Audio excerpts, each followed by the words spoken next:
Hello, this is Mr. Cleary. I teach science at PA Virtual Charter School. I wanted to show you a really neat demonstration you can do with colors at home. All you need is some strips of coffee filters that I have cut into these thin strips here. And I have some small cups of what is filled with just rubbing alcohol. And the final thing that you will need are some Sharpies. Permanent marker is going to work the best because it can dissolve in alcohol.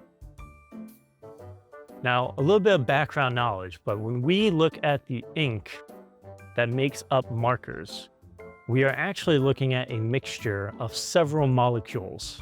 These molecules are going to absorb and reflect light so that we see the colors that we want to see.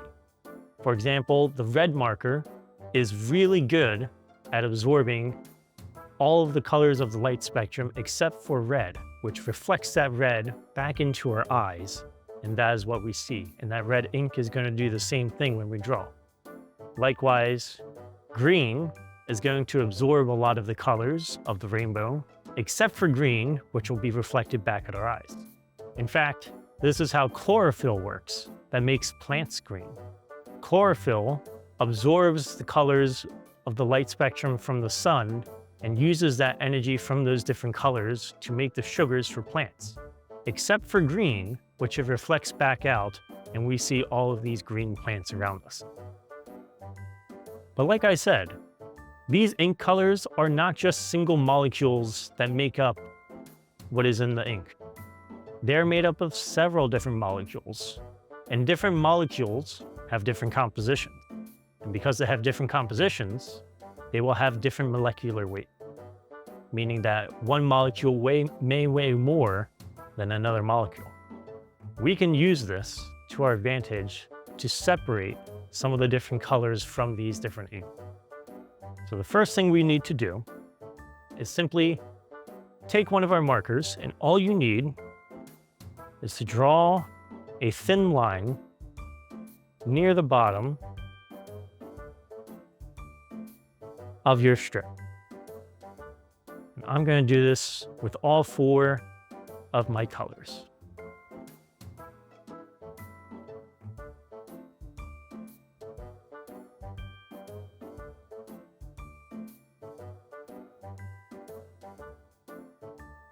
Now for our next step, you don't want the color of the strip that you wrote in there to actually touch the liquid at the bottom. You just want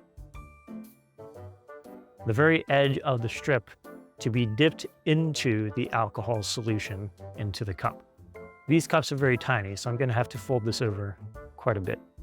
But we just let this sit in here and maybe fold it over a bit to help keep it into place. And then it'll take a little bit of time, but that alcohol is actually going to rise upwards. And as it rises upwards, it will rise up through the ink. And we might see some of that ink become separate. Let's set up the rest of these for blue and green. Here's red. And for black.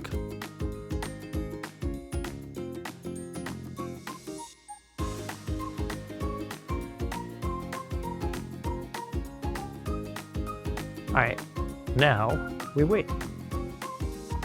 Yeah, the red one you're starting to see a little bit now. The blue one, the green one, you can see a little bit of blue in there on the edges.